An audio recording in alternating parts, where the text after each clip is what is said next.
memuji dan membesarkan nama Tuhan. Kita akan mulai ibadah kita pada pagi hari ini. Kita masuk dalam hadirat Tuhan, masuk hadirat-Mu Tuhan. Bapak Ibu Saudara, kami undang untuk kami berdiri.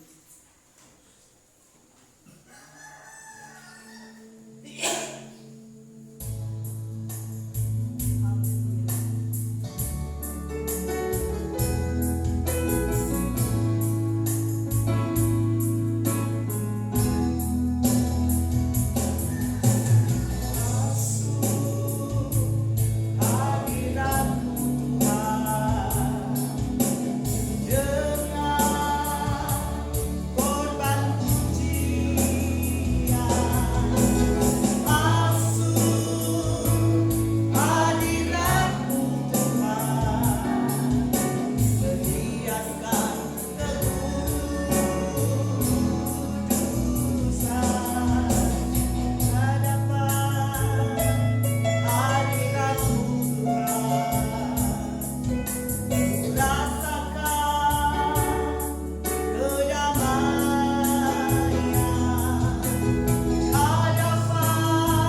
bersama-sama Tuhan untuk memuliakan nama Tuhan, untuk meninggikan nama Tuhan. Kami percaya sementara kami menyembah dan bermazmur bagi Tuhan, kehadiran Tuhan, kemuliaan Tuhan boleh dinyatakan di tengah-tengah kami. Kami buka ibadah pada pagi hari ini Tuhan, dari awal, pertengahan hingga akhirnya hanya di dalam satu nama Tuhan Yesus Kristus. Terima kasih Tuhan, haleluya, amin. Silakan duduk Bapak Ibu, kita akan melanjutkan pujian kita. Saat ini ku datang lagi.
Satukanlah roh kami ya Tuhan.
firman Tuhan, kita akan pujikan, penuhkanlah bejanaku.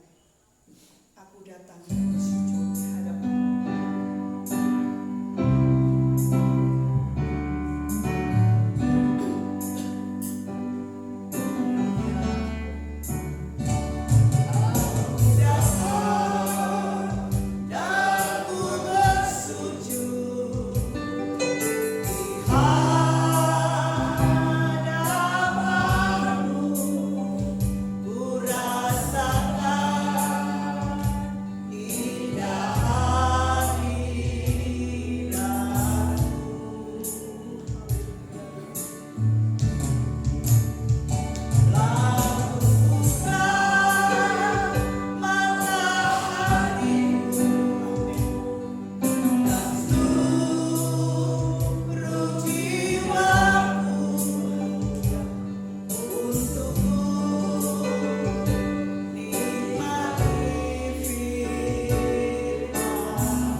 pagi, selamat kembali dalam kasih Tuhan Yesus Kristus. Saudara, senang dapat berjumpa saudara pada pagi hari ini oleh karena kasih dan kemurahan Tuhan.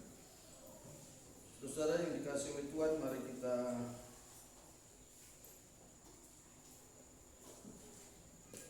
akan sama-sama membaca firman Tuhan. Mazmur 107 ayat yang kedua.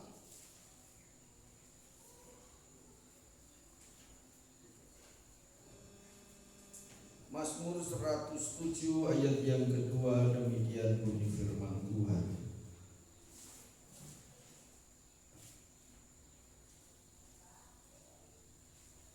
Mulai ayat yang pertama, saudara. Nyanyian syukur dari orang-orang yang ditebus Tuhan. Bersyukurlah kepada Tuhan sebab Ia baik, bahwasannya untuk selama-lamanya kasih setianya.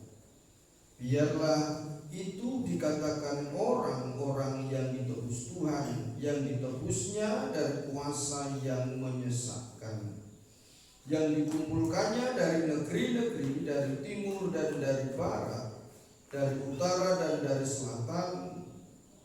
Orang-orang yang mengembara di padang belantara, jalan ke kota tempat kediaman orang tidak mereka temukan. Mereka lapar dan haus, jiwa mereka lemah lesu di dalam diri mereka. Maka berseru-serulah mereka kepada Tuhan dalam kesesakan mereka, dan dilepaskannya mereka dari kecemaran mereka. Di bawahnya mereka menempuh jalan yang lurus sehingga sampai ke kota tempat kediaman orang. Ialah mereka bersyukur kepada Tuhan karena kasih setianya, karena perbuatan-perbuatannya yang ajaib terhadap anak-anak manusia. Bapak Ibu Saudara yang dikasihi oleh Tuhan, ini Mazmur adalah kitab puisi, ya saudara, berisi puji-pujian, nyanyian saudara yang dikasihi oleh Tuhan. Dan Mazmur 107 sampai 150 ini ada tema yang nyanyian syukur dari orang-orang yang ditebus oleh Tuhan. Dan ini saudara yang dikasihi oleh Tuhan, kita diperintahkan, dianjurkan untuk selalu mengucap syukur kepada Tuhan karena Tuhan itu baik.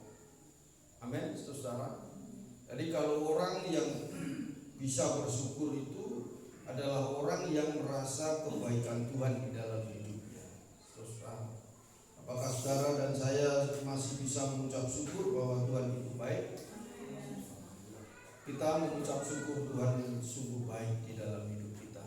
Kemarin saya ditelepon oleh teman, dia ceritakan, karena saya pernah mengirim sebuah artikel yang menguatkan dia tentang berkat Tuhan. Dan berkat Tuhan itu tidak hanya berupa material saja, tetapi hidup, nafas hidup, sehat itu adalah kekayaan yang besar buat kita.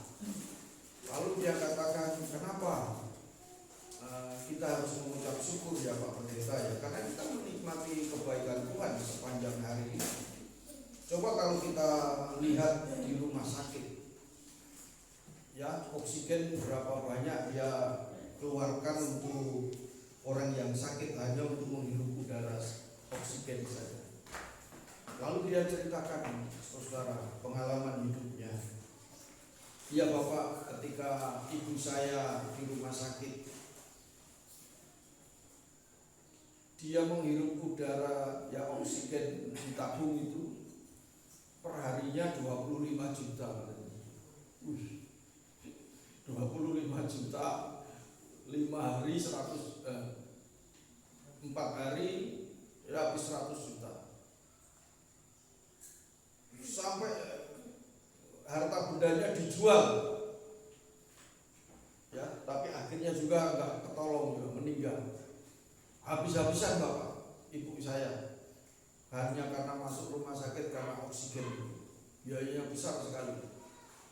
Terus saya katakan lebih enak kalau mengajar orang yang punya pengalaman, ya kan, lebih cepat masuk. Nah ya, sekarang Bapak tahu kan oksigen itu mahal. Ya, kita masih dikasih kesehatan,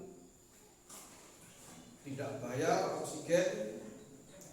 Alasan kita untuk tidak mengucap syukur apa? Saya katakan, oh iya ya Pak, ya. Terus akhirnya dia senang ya dengan apa yang saya ucapkan karena masuk sudah menjadi pengalaman di dalam hidupnya. Lalu orang ini ceritakan, sekarang hidup saya sudah terbiasa Pak, kayak diperintah kalau pagi harus berdoa. Ya itu karena kebiasaan rutinitas kita akhirnya akan menjadi seperti alarm tubuh gitu ya. Kalau jam 4 pagi harus bangun, berdoa, mengucap syukur kepada Tuhan. Kalau saudara biasakan selama 9 bulan, nanti itu akan jadi kebiasaan. Ya minimal 9 bulan baru bisa akan menjadi karakter dan kebutuhan di dalam hidupnya. Sekarang kalau dia bangun pagi, yang dia ingat dia harus berdoa. Apakah doa itu tidak ada hasil? Pasti ada hasilnya. Amin, saudara. Dan saya melihat mujizat ya yang terjadi dari Tuhan, dari di balik ucapan syukur. Dia sudah putus asa, dia katakan, Pak, saya sudah ikhlas, apapun yang terjadi saya sudah ikhlas, katakan begitu. Keputusan yang terburuk pun saya ikhlas. Dan lalu saya katakan, lah ini kalau orang sudah ikhlas menghadapi situasi keadaan, baru Tuhan bisa bekerja, saya katakan. Tapi saya katakan sebetulnya kamu itu nggak ikhlas, bahasamu ikhlas, tapi kamu bahasanya putus asa, saya katakan. Dia ketawa, saudara yang dikasih oleh Tuhan. Karena apa? Karena dia merasa sesuatu kayak nggak mungkin terjadi hanya karena doa. Tetapi saya arahkan terus bersabar, jangan jemu-jemu, ya berdoa kepada Tuhan, mengucap syukur kepada Tuhan. Lalu sekarang dia sudah menjadi orang yang bahagia dari pergumulan doa, yang tidak mungkin menjadi mungkin ya karena doa saudara. Ucapan syukur kepada Tuhan. Ayat yang kedua, biarlah itu dikatakan orang-orang yang ditebus Tuhan. Saudara dan saya adalah orang yang ditebus oleh Tuhan, maka kita harus selalu mengatakan apa? Ucapan syukur dan mengatakan bahwa Tuhan itu selama-lamanya penuh dengan kasih setia. Amin. Ayat 1 katakan, ayat 2 menegaskan ya, bersyukurlah kepada Tuhan sebab Ia baik. Biarlah itu dikatakan orang-orang yang ditebus oleh Tuhan. Lalu bahwasanya untuk selama-lamanya kasih setianya, biarlah itu dikatakan orang-orang yang ditebus Tuhan, yang ditebusnya dari kuasa yang menyesatkan. Saudara, hidup kita ini tidak ada yang gratis sebetulnya. Keselamatan katanya gratis, enggak. Keselamatan itu enggak gratis. Ada pengorbanan, ada tebusan yang Yesus kerjakan. Apakah itu gratis? Nyawanya ya saudara, ya, nyawanya dia serahkan, saudara. Kok enak, gratis untuk orang berdosa mungkin. Tetapi ada sebuah pengorbanan. Yang namanya pengorbanan itu tidak gratis, saudara. Ya kan? Enggak gratis, saudara. Pasti ada orang yang berkorban. Kalau saudara hidup mengharapkan gratisan itu, pasti ada orang yang harus rela berkorban. Amin. Kalau saudara dan saya ingin selamat gratisan, makan gratisan dan lain sebagainya gratisan, harus ada orang yang rela berkorban. Dia harus bayar. Cara berpikir orang yang demikian.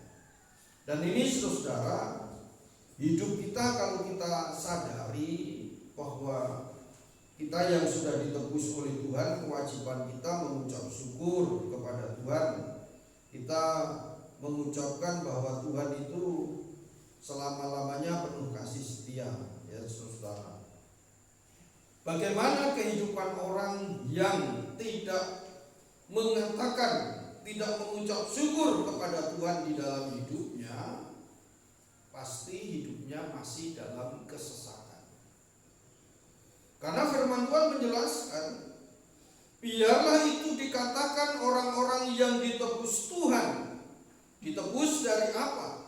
Yang ditebusnya dari kuasa yang menyesatkan. Tanpa ada penebusan, kita ini sesak nafas, saudara. Tanpa ada kasih Tuhan, tanpa ada kemurahan Tuhan, kita ini hidup di dalam kesesakan. Bukan bajunya yang sesak, tetapi kehidupan kita ini penuh persoalan dan pergumulan. Tadi pagi saya ditelepon Komandan Jakarta, curhat dia, Pak, saya ada gangguan ini, ada yang gak wajar di dalam tubuh saya. Dia ceritakan dia pernah minta petunjuk ke pendoa di Manado sana. Kata orang Manado itu pendoa, dia melihat katanya di engkel kakinya itu ada banyak binatang kepiting, katanya. Ini ada pernyataan-pernyataan yang lucu juga. Lalu di badannya, bahunya itu ada ikat, ya, ada tali yang mengikat dia sehingga dia tidak bisa bergerak bebas. Lalu pendoa ini melihat anaknya ada roh monyet, ya sini aneh-aneh sekarang gitu. Orang punya Pak, kalau Bapak, saya dikatakan di Lumajang itu ada juga gitu, ya, pendeta kalau ada orang datang bermasalah difoto. Lalu setelah difoto di-upload di Facebook. Lalu di sampingnya orang yang minta bantuan doa itu dikatakan itu ada roh monyet, ada roh ular, ada roh nenek moyang, saudara yang dikasih oleh Tuhan. Hanya untuk apa? Supaya orang ini sensasi dan terkenal. Banyak jemaatnya datang, ya, kayak dukun aja, saudara yang dikasih oleh Tuhan. Makanya kalau ada hal-hal yang tidak benar itu saya katakan, kalau saudara bisa melihat itu di belakang saya ada roh apa, saya katakan gitu, ya kan? Jadi itu terjadi. Ternyata tidak hanya 1-2 orang yang melakukan praktek seperti itu, ya saudara yang dikasih oleh Tuhan. Tapi seharusnya kalau orang sudah tahu apa, orang bermasalah datang kepada dia minta didoakan, dia lihat roh monyet, ya enak itu, kayak gedang dan dirantai lalu beres, ya kan, nggak akan penekan dan lain sebagainya. Ya, itu hal-hal yang tidak bisa saya terima, saudara. Dan walaupun memakai nama Tuhan, ya. Dan saudara yang dikasih oleh Tuhan, kita patut bersyukur kepada Tuhan atas segala kebaikannya. Ya, kita ini dikatakan kita ini hidup, memang sadar atau tidak sadar hidup kita ini ditebus oleh Tuhan. Kita harus sadar kita ini ditebus. Mengapa ditebus? Karena kita ini berharga di mata Tuhan. Saudara pernah berhubungan dengan pegadaian?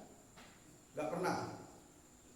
Ini ada yang nggak ngaku atau yang jujur semua nggak pernah. Kalau nggak pernah ya puji Tuhan, berarti saudara tidak menyelesaikan masalah tanpa masalah, ya saudara. Karena slogannya pegadaian itu menyelesaikan masalah tanpa masalah, saudara. Saya tahu waktu saya masih kecil ibu saya pernah menggadaikan kain. Zaman dulu kain batik itu kan laku. Zaman saya kan era apa ini? Yang usianya sudah 50 tahun itu kan generasi emas, ya. Pernah merasakan sewek itu payu digadekno 2000, 1000 itu payu, ya saudara. Kalau anaknya nggak bisa makan itu masih laku digadekkan, itu saudara yang dikasih oleh Tuhan. Lalu satu tumpuk sewek itu laku, ya ibu saya pernah melakukan hal itu, saudara. Jadi kenangan yang seandainya tidak ditebus juga tidak masalah, karena semakin lama kain akan semakin rusak kan. Tapi terus akhirnya saling diropol, ya kan, ditebus juga, kan macam-macam persoalan. Dan ini saudara ditebus karena masih dianggap penting dan berharga buat orang yang menggadaikan. Dan ini saudara, kita harus sadar bahwa kita ini sudah ditebus oleh Tuhan dari kuasa yang menyesatkan. Jadi kalau tidak ada penebusan, kita ini hidup dalam apa saudara? Kesesatan.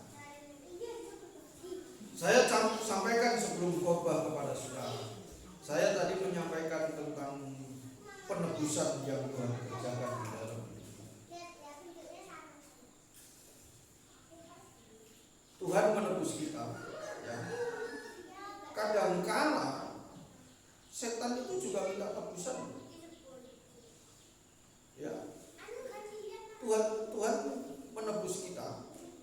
Setan pun juga kadang minta tebusan untuk keselamatan orang. Contohnya apa? Waktu orang kerasukan setan di mana? Dirasa ya. Apa yang dilakukan oleh setan? Dia minta tebusan kan? Tebusannya kepada berapa ekor babi? 2000 ekor babi atau berapa? Saudara, setan minta tebusan. Untuk manusia selamat itu ada nilai yang harus dibayar kalau begitu. Ya itulah. Jadi hidup ini saudara nggak ada yang gratis betul. Ya karena kasih Tuhan aja kita dikasih gratis menghirup udara segar. Coba kalau di rumah sakit jangan bilang aku anak Tuhan dikasih oksigen gratis loh sama Tuhan. Ya rasa kan sesek ambaan kan begitu. Jadi selama kita masih bisa menikmati oksigen dengan bebas tanpa alat bantu, itu satu anugerah Tuhan, kemurahan Tuhan di dalam hidup kita. Amin, saudara. Ada yang pernah pakai alat bantu oksigen? Siapa yang pernah mengalami? Ada enggak? Waktu operasi ya. Ya istri saya juga pernah mengalami itu, saudara. Tapi saya nggak mentolong mas bapak itu. Dan saudara yang dikasih oleh Tuhan, waktu anak saya pertama lahir, istri saya hampir tiada dan tidak ada ya saudara, antara ada dan tiada saudara. Makanya saya harus mengasihi istri saya ya saudara, karena dia sudah melahirkan ya anak dari benih saya ya saudara, dikasih oleh Tuhan. Dan itu yang terjadi. Oksigen bantu saya pikir waduh, dapat habis uang berapa dan lain sebagainya. Ya, kemarin baru informasi terakhir saya dapat info salah satu orang tua dari teman saya pengobatan satu hari itu habis 25 juta karena oksigennya 24 jam. Berarti kalau saudara tidak menghirup udara, tidak memakai oksigen lewat tabung, berkat saudara saya 25 juta hari ini ya, hanya oksigen saja ya. Amin saudara, itu dari oksigen saja. Luar biasa. Tapi kalau orang yang serakah mikir Tuhan, mbok wujudnya duit ae 100 juta gitu. Mungkin begitu gitu saudara. Tapi nikmati ya, kesehatan adalah anugerah Tuhan yang luar biasa, kita patut mengucap syukur kepada Tuhan. Bapak Ibu saudara yang dikasihi oleh Tuhan, ada orang-orang yang mengembara di padang belantara, jalan ke kota tempat kediaman orang tidak mereka temukan. Ya ini orang, gambaran dari orang yang tersesat, mengembara, mencari jati diri di dalam hidup. Ada orang yang hidupnya ini mengembara, mencari jati diri. Ada orang aneh-aneh sekarang ini. Ada mau jalan kaki dari Indonesia ke Arab, nanti lewatnya apa gitu, nggak masuk akal juga. Ada banyak orang yang aneh-aneh sekarang ini. Ya pengembara, di belakang ada pengembara mau ke negara sana, ya saudara yang dikasih oleh Tuhan. Apakah ada fasilitas jembatan ke sana? Tidak ngerti dari saya cara berpikirnya. Atau hanya dia cari sensasi di jalan, nanti kalau sudah banyak orang belas kasihan, duitnya akeh mulai besok ya saudara. Jadi terjadi. Jalan ke kota tempat kediaman orang tidak mereka temukan. Jadi berarti apa? Tempat yang sepi, tidak ada penduduk. Ya katakanlah dalam keadaan yang kesepian, ya orang-orang yang kesepian di dalam hidupnya, jadi pengembara. Mereka lapar dan haus, jiwa mereka lemah lesu di dalam diri mereka. Saudara, para pengembara di sini dikatakan, digambarkan keadaan hidupnya itu sebetulnya apa? Lapar dan haus, ya kan?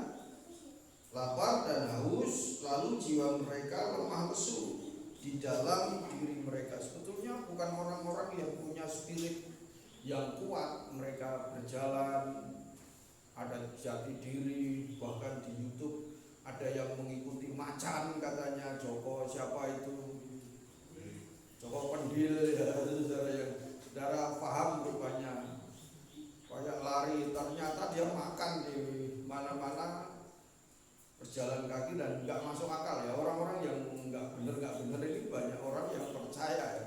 Orang-orang kayak gitu katanya lebih punya kuasa daripada orang yang mengajarkan kebenaran. Dan inilah dunia yang terbalik, saudara. Dan ini keadaan mereka sebetulnya seperti itu. Mereka berseru-serulah mereka kepada Tuhan dalam kesesakan mereka, dan dilepaskannya mereka dari kecemasan mereka. Saudara, hidup tanpa tebusan dari Tuhan adalah hidup yang penuh kesesakan, hidup yang penuh dengan kecemasan. Jadi kita harusnya bersyukur kita sudah ditebus oleh Tuhan lewat darahnya di atas kayu salib, maka harusnya kita mengalami kelegaan dalam hidup. Amin. Maka tidak berlebihan kalau Yesus katakan, marilah kepadaku semua yang letih lesu dan berbeban berat, ya, datanglah dan belajarlah kepadaku, maka jiwamu akan mendapatkan ketenangan. Karena aku lemah lembut dan rendah hati. Ya intinya kan begitu, saudara. Jadi kalau belajar sama Tuhan, meresponi panggilan Tuhan, ada ketenangan di dalam jiwa. Jadi tidak cemas, tidak gelisah, karena Tuhan berkorban menebus saudara dan saya. Kalau kita meresponi panggilan Tuhan, ayat yang ke-7, di bawahnya mereka menempuh jalan yang lurus. Tadi jalan yang tidak ada penduduk, kesepian. Tetapi kalau kita mengikuti jalan Tuhan, Tuhan membawa kita ke jalan yang lurus, nggak berbelok-belok. Ya, jalan yang belok itu lebih membahayakan. Kalau tidak percaya, saudara, kalau pengen mengerti jalan belok-belok yang membahayakan, sekali-sekali pergilah ke Pacet atau Mojokerto lewat Cangar ya. Saudara akan bisa lihat jalan belok-belok. Saya pernah naik sepeda motor dengan istri saya, saudara, waktu itu. Tapi kalau disuruh memilih jalan, lebih enak jalan yang lurus. Amin.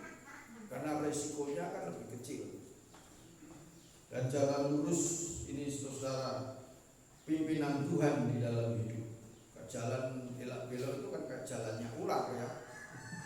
Seringkali orang benar diidentikan atau disamakan melakukan ini kencang ya, lurus. Orang belok-belok kayak ulo ya, katakanlah seperti itu, saudara. Dan Tuhan akan membawa perjalanan hidup kita ke jalan yang lurus sehingga sampai ke kota tempat kediaman orang. Dari pembacaan firman Tuhan ini kita bisa bandingkan. Ada orang yang berjalan tidak menemukan orang, ya. Tadi kita lihat, ya kan, saudara, ayat yang ke-4, orang berjalan mengembara, saudara, tidak menemukan kediaman orang, ya. Ayat yang ke-4. Tapi ayat yang ke-7 sudah itu menjadi perbandingan, perbedaan. Orang yang dibawa Tuhan menempuh jalan berjalan sehingga sampai ke kota tempat kediaman orang. Ya, ini kalau berjalan nggak menemukan tempat kediaman orang, jangan-jangan kesasar di hutan, ya kan? Ya pada susah, tersesat dia. Tapi orang yang dibawa Tuhan berjalan menuju kota, keramaian, ada penduduk di situ.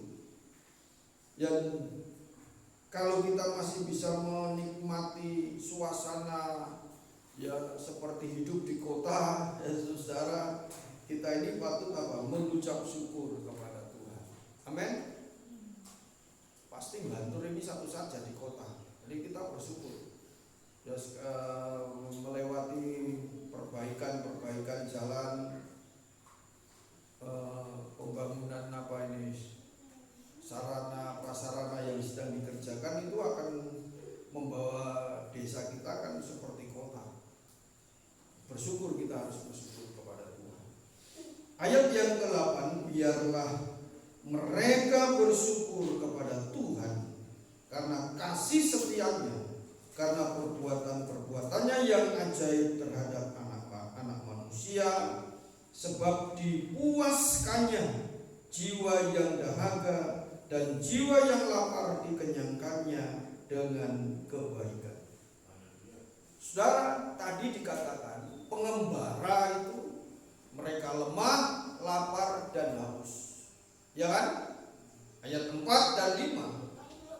Saudara yang dikasihi oleh Tuhan, itu keadaan orang yang tidak mencari Tuhan, keadaan orang yang tidak bersyukur kepada Tuhan, orang yang tidak dapat berkata bahwa Tuhan itu baik, bahwa selama-lamanya kasih setianya. Keadaan orang itu seperti orang pengembara dalam kesepian, di dalam kelaparan, di dalam kehausan, kelemahan, tertekan di dalam hidupnya. Itu adalah orang, tanda-tanda orang yang tidak tahu mengatakan ucapan syukur kepada Tuhan.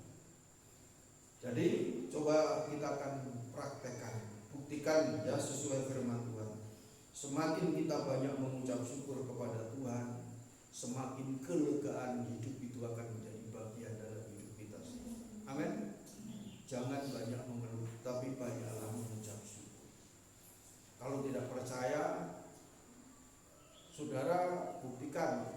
Pengen mengalami dua rasa, seminggu sambat misalkan, terus seminggu kemudian mengucap syukur, rasanya enak mana?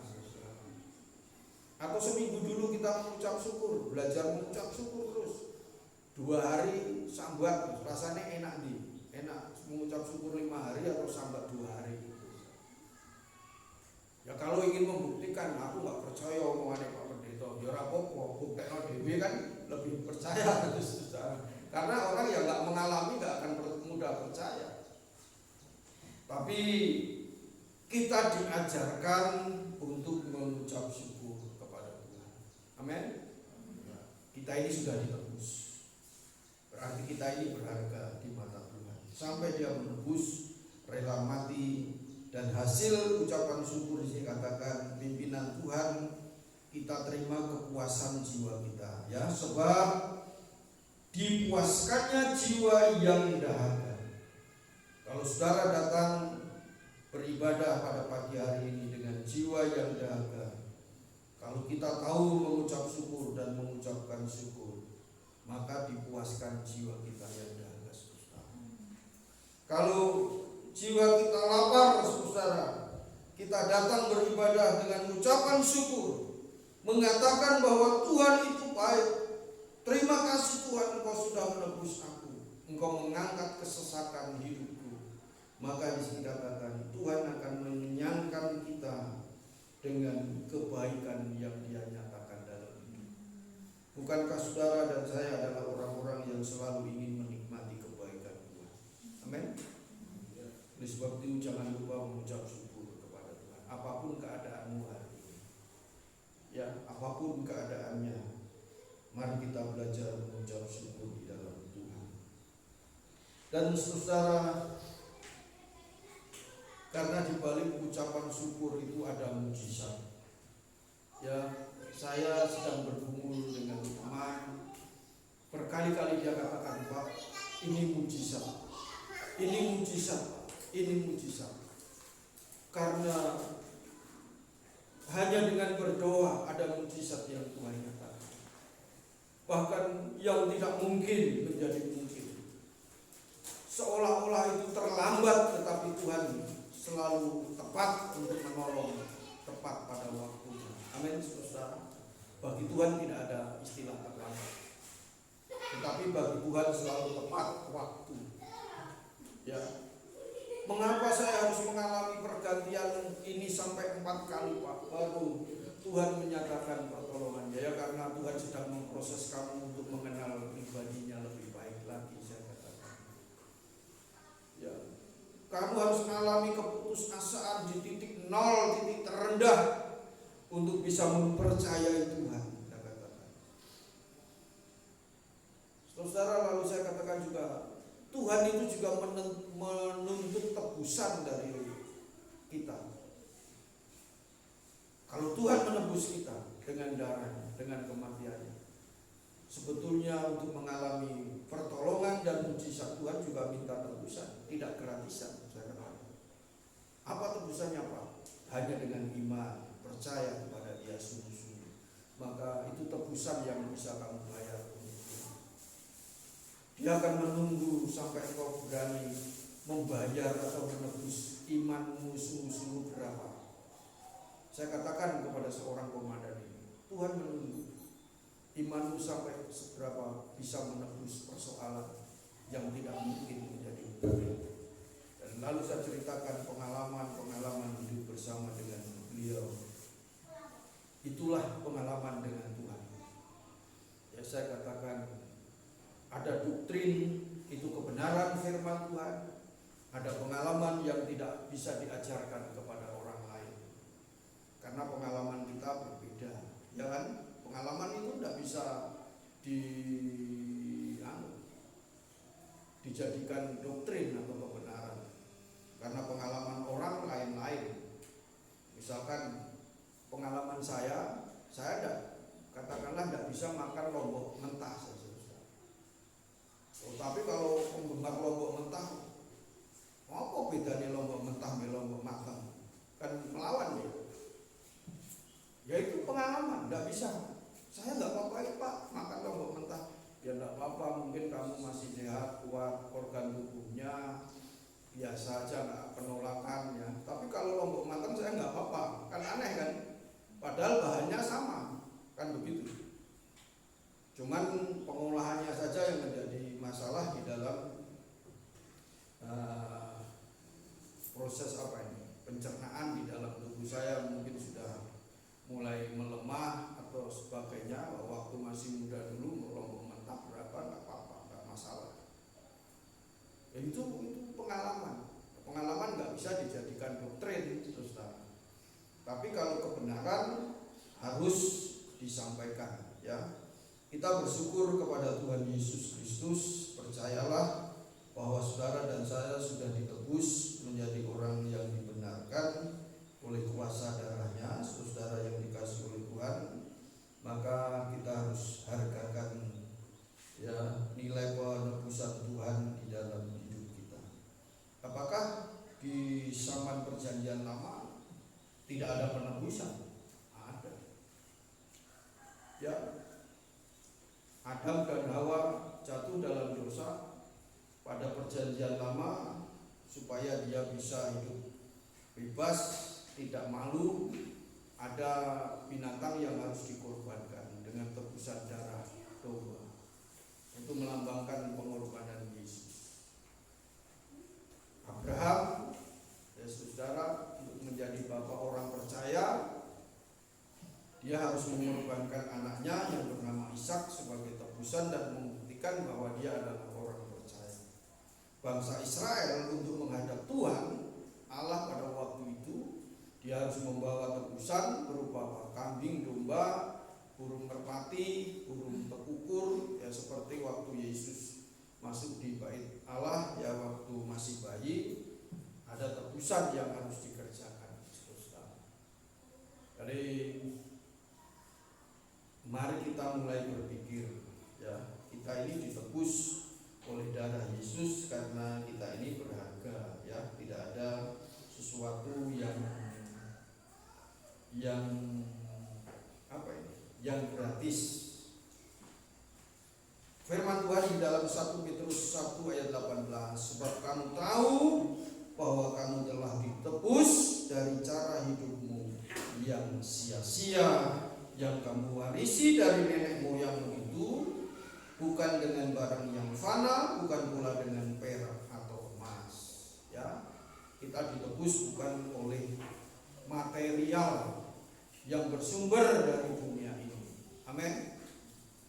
Jadi bukan uang, bukan perak, bukan emas yang menebus kita, bukan barang yang fana, tetapi kita ditebus oleh darah Tuhan Yesus Kristus. Gratis apa enggak berarti? Enggak ya. Jadi karena saudara dan saya ini berharga, makanya jaga nilai hidup kita. Amin. Jangan merendahkan. Biasanya orang gratisan itu enggak menghargai. Ini sekarang ada lagi gereja, luar biasa di Surabaya. Mungkin ini jadi pertanyaan ini pendeta-pendeta di Jawa Timur. Kalau setiap Jumat datang ibadah dikasih emas setengah gram, kira-kira gereja ini penuh nggak? Kira-kira penuh nggak, saudara? Itu ada gereja di Surabaya. Jadi setiap kali ibadah Jumatnya dikasih emas setengah gram. Wih, itu pendeta ini sogis kondi gak ngerti saya. Itu fakta ini, benar ini, lagi booming ini di Surabaya. Ya karena menjaga krisis ekonomi. Saya kalau saudara hidup di sekitar Surabaya pasti nggak datang ke GPDI lagi. Apalagi keadaannya kayak gini, pendeta ini pas-pasan, orang iso bagi emas. Wah, ini ada pendeta yang setiap datang jemaat dikasih emas setengah gram. Jangan-jangan pendeta seperti saya juga ikut katut ya, Jumatnya gowo kabeh. Mungkin begitu. Ini jadi masalah ini sekarang. Itu kenyataan susah di dalam dunia ini. Pelayanan, ada yang berkata, kita ini mari siap bersaing. Saya memberi makan rumput yang hijau. Kalau ada jemaatmu datang ini mencuri rumput saya, ya, karena itu rumput untuk jemaat yang saya layani, bukan jemaatmu. Tapi padahal jemaat orang lain didatangi, didata, dijemputi dari rumahnya. Fasilitas enak ini, diperlakukan betul-betul sebagai anak raja. Itu yang dikasih oleh Tuhan. Ya, ini kadang-kala yang membuat gereja nggak bersatu karena pemahaman yang berbeda. Merasa satu lebih bisa memberi makan rumput yang hijau, yang lain rumput kering. Padahal rumput kering itu kadang-kala kan juga dibutuhkan kan oleh sapi. Kalau dalam keadaan apa? Lapar betul, masa paceklik, ya kan? Kadang orang kan nggak berpikir begitu. Taunya rumput hijau, ya saudara. Rumput hijau sekarang ada, rumput palsu itu ada. Rumput sintetis warnanya hijau tapi nggak susah. Enggak mau memberi hidup. Ya Mas Yudi, ada kan rumput sintetis warna hijau ya. Ya kalau sapi dikasih makan rumput hijau tapi sintetis, enggak asli ya, mencret dia pasti mati, enggak akan dicerna. Ada bahasa-bahasa seperti itu di dalam pelayanan sekarang. Tapi terus saya komen aja di Jawa Timur, semuanya nanti akan diuji oleh waktu. Ya kan? Akan diuji oleh waktu. Mungkin kadang-kala saudara merasa, wah ini rumputnya kering ini. Pak Popo lah, ini rumput kering, rumput hijau, udan-udan, siapa sih kata ngarit soro ya mungkin. Tapi itu rumput kering itu pun dulunya pernah hijau. Dia juga hasil kerja keras ditimbun di gudang pakan itu. Ya apa enggak susah? Ya tinggal rumput kering dipoles dengan garam sama air kan jadi, yang penting hidup kan. Itulah keadaan sekarang saudara, di dalam pelayanan kadang seperti itu. Tetapi mari kita belajar mengucap syukur kepada Tuhan. Kalau saya diajar berkompetisi atau bersaing dengan gereja yang ada LCD-nya ini. LCD aja rusak ini, pasti kalah, wis nggak ada yang datang ya. Wah, rene LCD enggak, gereja yang rene LCD ini koyoke Tuhan Yesus nggak hadir, mungkin begitu. Ada juga gereja yang pakai kebul-kebul itu, ada sinar visual dan lain sebagainya, api, seolah-olah api Tuhan hadir. Ya kita nggak bisa ini, kalau ada api betul malah bahaya, kebakaran kan. Ini saya lihat juga fenomena-fenomena yang terjadi di dalam pelayanan. Kadangkala hanya ingin menyenangkan mata, bahkan seolah-olah gereja dipoles seperti tempat diskotik dan lain sebagainya. Padahal esensi itu inti ya, isi dari ibadah itu kita harus apa? Saudara, berjumpa dengan Tuhan. Amin. Dengar firman Tuhan, yakini firman Tuhan. Adakah saudara merasakan kehadiran Tuhan di dalam kehidupan kita? Ya pada saudara, karena ada gereja yang lebih buruk dari gereja ini, secara fisik maksudnya. Tetapi kalau saya melihat mereka bersuka cita, ada hadirat Tuhan, mengalahkan gereja yang bangunannya ratusan tahun. Karena ada sukacita, suasana surga turun atas kehidupan mereka. Bapak Ibu saudara yang dikasih oleh Tuhan, kita yang tinggal di desa ini, mari tetap pada esensi, artinya tujuan utama kita dalam beribadah itu apa? Amin. Cari Tuhan. Amin saudara. Bukan cari fasilitas di gereja. Di gereja itu fasilitasnya apa saja? Nggak ada AC, nggak mau datang, takut kepanasan, katanya begitu. Ada juga orang yang begitu. Tetapi yang utama dapat mengucap syukur dan dapat mengucapkan kata-kata yang baik tentang kasih setia Tuhan di dalam kehidupan kita, dan kita sadar kita sudah ditebus oleh darah Yesus. Kiranya Tuhan Yesus menolong kita semua saudara, ya tetap jaga iman sampai langkah yang terakhir. Tuhan menolong dan Tuhan Yesus